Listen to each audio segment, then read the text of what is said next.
good morning लोगोफोरनो दिनै हेम खोबजोबदों माने नै हेम खोबजोबदों दिनै फुङावनो नै दै फुंथाराव एसे खममोन दा बारायलांगासिनोसो दङ नै ओइथिङाव दंमोन नुहुरस'ला थिङाव दंमोन नुहुरला नै ओइथिंबो फुरा माने खेथि गोनजामोन बैखिनियाव नुहुरस'ला आरो हेम गोनजा बारायलांगासिनो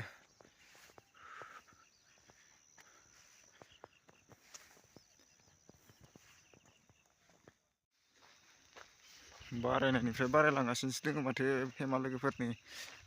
औ नुहुरस'ला गामिखौनो इखिनियाव सिनायहरला बारायलांगासिनो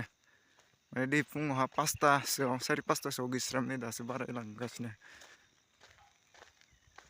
आं फैबानो गैयामोन मिथिंहा दासो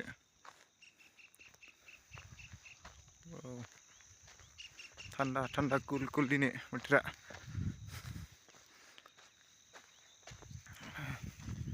गुसु गुसु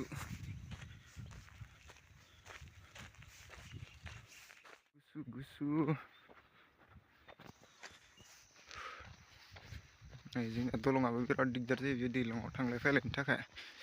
माने बेजोंनो दैज्लाङाव बारनांगौ जायो दुब्लियाव थांबोला बिराद खस्थ' जायो आरो नै मेन लामाया बेनो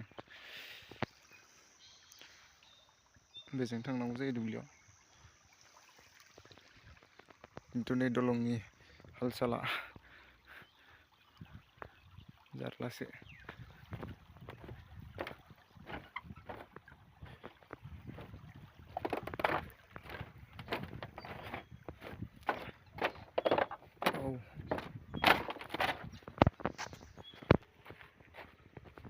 अबस्था